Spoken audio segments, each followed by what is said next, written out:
Hello everyone, welcome to study time with new informative video.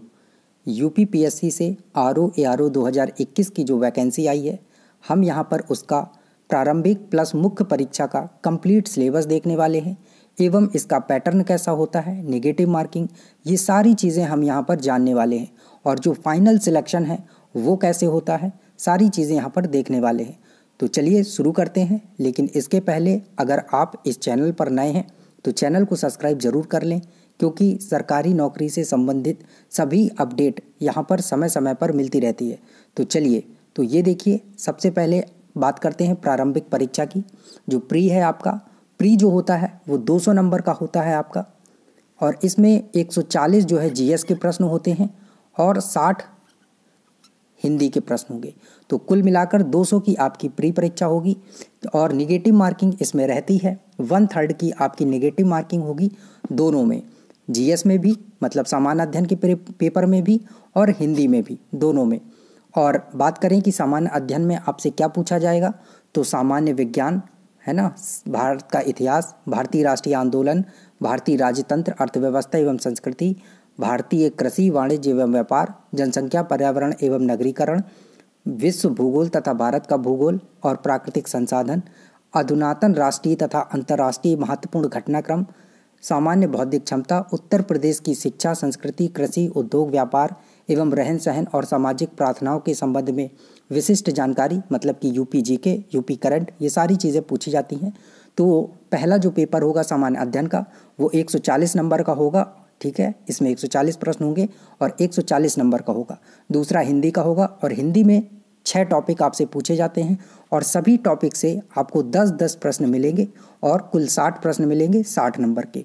यहाँ पर पहला जो टॉपिक है वो है विलोम शब्द, दूसरा वाक्य एवं वर्तनी शुद्धि, तीसरा अनेक शब्दों के एक शब्द, चौथा तत्सम तद्भव, विशेष एवं विशेषण, पर्यायवाची शब्द। ये 6 टॉपिक हैं। 6 टॉपिक में से ही आपका हिंदी पूछा जाएगा। इसके अलावा कुछ नहीं पूछा जाता है। अगर आप संधि, समास, विग्रह ये सब सोच रहे हैं तो ये सब नहीं आता है, सिर्फ ये चीज़ें आपसे पूछी जाएंगी, 6 टॉपिक, ठीक है। और जीएस में आपको बता दिया सामान्य अध्ययन। तो प्री जो होगा आपका 200 नंबर का होगा।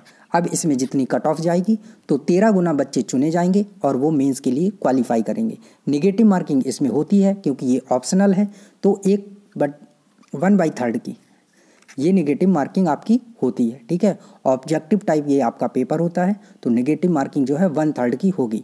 अब बात करते हैं प्री अगर आप क्वालिफाई कर गए तो मेंस की परीक्षा होगी। और मेंस की परीक्षा में क्या होता है, प्री क्वालिफाई करने के बाद आपका मेंस का जो पेपर है, तो मेंस का पेपर जो आपका होगा वो कुल 400 नंबर का होगा। 400 नंबर का आपका पेपर होता है। और ध्यान देने वाली बात यहाँ ये है कि प्री के जो मार्क्स हैं वो ऐड नहीं किए जाते हैं फाइनल सिलेक्शन में। प्री के मार्क्स केवल क्वालिफाइंग होते हैं। आप प्री से मेंस में क्वालिफाई कर गए, इसके बाद मेंस में 400 नंबर का जो पेपर होगा, इसी से आपकी फाइनल मेरिट बनती है। और फाइनल जो मेरिट है वो 280, 90 ऐसे लगभग जाती है। तो आपका जो वो होना चाहिए कि 300 प्लस आप स्कोर करें, जिससे आप सिक्योर हो जाएं कि हाँ मैं फाइनल सिलेक्शन पा लूँगा।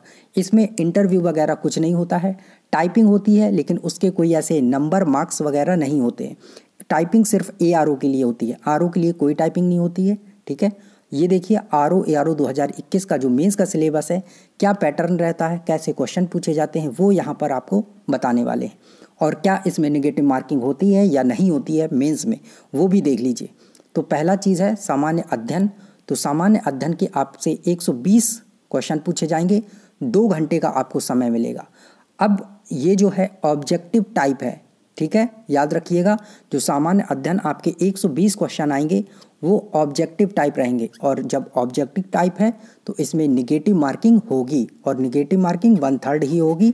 और अगर इसके सिलेबस की बात करें तो इसका सिलेबस वही होगा जो प्री में आपसे सामान्य अध्ययन में पूछा गया है। तो 120 नंबर ये आपका यहाँ पर होने वाला है ऑब्जेक्टिव टाइप में। दूसरा है सामान्य हिंदी, इसमें 160 नंबर की पूछी जाएगी, 160 नंबर और 3 घंटे का आपको समय दिया जाएगा। तो हिंदी कैसे पूछी जाएगी अभी आगे देखिए इसमें कैसा इसका पैटर्न है। और तीसरी चीज़ जो है वो है आपका निबंध। निबंध 120 नंबर का यहाँ पर निबंध पूछा जाएगा और 3 घंटे आपको निबंध के लिए समय दिया जाएगा। अब चलिए विस्तार से जानते हैं। तो सामान्य अध्ययन जो होगा 120 प्रश्न होंगे आपके, इसमें 2 घंटे का आपको समय दिया जाएगा।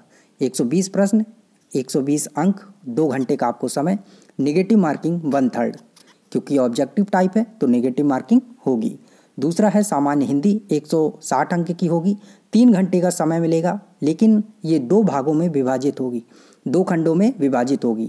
खंड आ सामान्य हिंदी एवं आलेखन जो कि 100 नंबर की होगी और इसके लिए आपको 2.5 घंटे का समय दिया जाएगा। मतलब कि इसमें आपको ऑब्जेक्टिव टाइप नहीं है, इसमें आपको लिखना है। और लिखना क्या है, तो पहली चीज़ आती है गद्यांश। तो गद्यांश में आपको शीर्षक, सारांश, रेखांकित अंश, ये सारी चीज़ें लिखनी है और इतने इतने मार्क्स हैं यहाँ पर, 3, 6, 12, कुल 21 नंबर का आपका गद्यांश आएगा।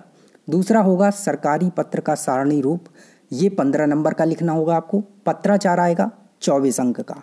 तो ये जो पत्राचार होगा इसमें शासकीय पत्र, अर्धशासकीय पत्र, कार्यालय आदेश, परिपत्र, ग्राफ, विज्ञप्ति, टिप्पणी, प्रतिवेदक, अनुस्मारक, इसमें से कुछ भी पूछा जा सकता है। और 24 नंबर का ये आपका होगा लिखित परीक्षा का।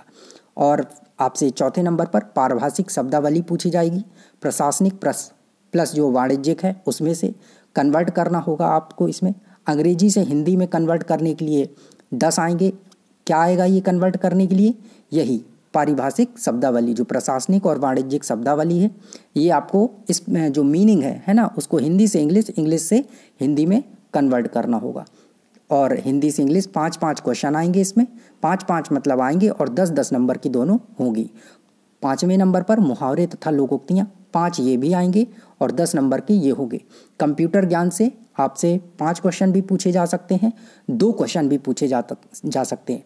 कुल 10 नंबर का होगा यहाँ। अगर 5 क्वेश्चन पूछ लिए तो 2-2 नंबर के हो गए, और अगर 2 क्वेश्चन पूछ लिए तो 5-5 नंबर के हो जाएंगे। तो कुल यहाँ पर ये पूछा जाएगा आपसे खंड आ में, और ये कुल हो गया आपका 100 अंक का। अब बात है कि क्या इसमें नेगेटिव मार्किंग होगी? जी नहीं, ये लिखित परीक्षा है तो इसमें नेगेटिव मार्किंग आपकी नहीं होगी। ठीक है, नेगेटिव मार्किंग केवल ऑब्जेक्टिव टाइप वाले पेपर में होगी। इसमें आपको लिखना है तो क्या नेगेटिव मार्किंग होगी? सपोज दैट आपने कोई शीर्षक लिख दिया तो उसमें कोई नंबर काट लेगा क्या आपके? या तो आपको आता होगा या नहीं आता होगा। तो इसमें नेगेटिव मार्किंग नहीं होती है, केवल जो ऑब्जेक्टिव टाइप है उसी में होगा। ठीक है, तो ये 100 नंबर का हो गया। और खंड जो दूसरा है हिंदी का, सामान्य ज्ञान एवं व्याकरण, ये आपका आधे घंटे का पेपर होगा। इसमें आपको 30 प्रश्न मिलेंगे हिंदी के और 60 नंबर का आपका पेपर होगा। यानी कि एक प्रश्न 2 अंक का यहाँ पर हिंदी का होने वाला है। और हिंदी में आपसे पूछा क्या जाएगा? तो हिंदी के सिलेबस की बात करें तो हिंदी में सारे टॉपिक, जो वहाँ पर 6 टॉपिक दिए थे हिंदी के पहले, वो 6 टॉपिक में से सिर्फ पर्यायवाची का टॉपिक आप हटा देंगे, बाकी 5 टॉपिक यहाँ पर पूछे जाएंगे। तो याद रख लीजिएगा, इस बात को ध्यान दीजिएगा। ठीक है, देख लीजिए जो मुख्य परीक्षा में है वो ये जो पर्यायवाची वाला है ये बस नहीं आएगा, बाकी आपके ये ऊपर के 5 टॉपिक पूछे जाएंगे मेंस में, और प्री में 6 के 6 टॉपिक रहने वाले हैं। तो समझ गए होंगे आप इसे।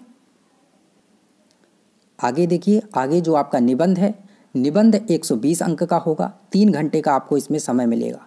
निबंध जो लिखना है आपको 600 शब्दों की समय सीमा होने वाली है और 40 अंक का एक आपका निबंध होने वाला है। तो आपको 3 इसमें टॉपिक दिए जाएंगे, इसमें से 3-3 निबंध आएंगे। आपको एक चूज़ करके केवल 3 निबंध लिखने होंगे। 3 में आपको 40-40 करके 3 निबंध होंगे तो 120 नंबर के हो जाएंगे। पहला जो निबंध है साहित्य और संस्कृति, सामाजिक क्षेत्र, राजनीतिक क्षेत्र, इनमें से आएगा। इसमें से कोई भी एक आप चूज़ करेंगे और उसे लिख देंगे, वो 40 नंबर का आपका होगा। सेम चीज़ सेकंड निबंध में होगी। समय सीमा याद रखिएगा 600 शब्द की है, अंक 40 ही है। इसमें जो आएगा वो विज्ञान, पर्यावरण एवं प्रौद्योगिकी, आर्थिक क्षेत्र, कृषि क्षेत्र, इनसे संबंधित कोई आएगा, उनमें से आप एक चूज़ करिए और लिख दीजिए। तीसरा जो है वो राष्ट्रीय एवं अंतर्राष्ट्रीय घटनाक्रम, प्राकृतिक आपदाएं, राष्ट्रीय विकास योजनाएं, इन 3 में से आपको कोई एक लिख देना है। तो 3 निबंध आपको लिखने हैं, ज़्यादा नहीं लिखने हैं, और 40-40 नंबर के ये होंगे। तो कुल आपका 120 जो नंबर हैं वो निबंध के ये हो गए। हिंदी के आपके 100 नंबर का आपका लिखित परीक्षा प्लस 60 नंबर का ऑब्जेक्टिव होगा, तो 160 ये हो गए आपके, और 120 नंबर की आपकी वहाँ पर ऑब्जेक्टिव टाइप जीएस होने वाली है। तो कुल ये जो आपके हैं वो 400 नंबर यहाँ पर बन गए। तो आपकी जो मेरिट बनती है, फाइनल सिलेक्शन की लिस्ट बनती है, वो इन्हीं 400 नंबर से बनती है। और 400 में आपका ये लक्ष्य होना चाहिए कि 300 के आसपास आपका जो स्कोर है वो हो। 300 अगर आपने स्कोर कर लिया है तो आपके सिलेक्शन के जो चांस है वो 100% हो जाएंगे, क्योंकि कट ऑफ जो है वो 200 कभी 70 जाती है, 80 जाती है, 90 जाती है, तो लगभग यहीं पर रहती है। और अगर आपके पास ओ लेवल है तो बहुत अच्छी बात होगी, क्योंकि उसकी जो कट ऑफ है वो काफ़ी कम जाती है ना, 240 50 है ना, 210 ऐसे भी चली जाती है। तो अगर आपके पास ए आर ओ के लिए ओ लेवल है तो ए आर ओ के लिए आप फॉर्म फिल कर सकते हैं। मतलब फॉर्म तो एक ही होगा, लेकिन आप जो कट ऑफ जाती है वो ए आर ओ के लिए जो कम कट ऑफ जाती है तो उसमें आ सकते हैं, तो आपका फाइनल सिलेक्शन हो सकता है। अगर आपके पास ओ लेवल नहीं है तो आप कोई घबराने की ज़रूरत नहीं है, आप अच्छा स्कोर करिए, ज़्यादा पढ़िए और स्कोर 300 के आसपास रखिए, जिससे आप सचिवालय के लिए सिलेक्ट हो जाएं। तो ये कंप्लीट सिलेबस था। प्री का प्लस मेंस का दोनों सिलेबस बता दिए गए हैं। नेगेटिव मार्किंग यहाँ पर सिर्फ ऑब्जेक्टिव टाइप वाले में होगी, यानी कि हिंदी का जो आपका होगा 60 नंबर का और 120 नंबर का ये यहाँ होगा। इसमें केवल नेगेटिव मार्किंग होगी, लिखित परीक्षा में कोई नेगेटिव मार्किंग नहीं होती है। तो ये आपको प्री प्लस मेंस दोनों का सिलेबस यहाँ पर आपको बता दिया गया है। अगर अभी भी आपकी कोई क्वेरी है, कोई क्वेश्चन है, तो कमेंट सेक्शन के माध्यम से आप पूछ सकते हैं। Thank you.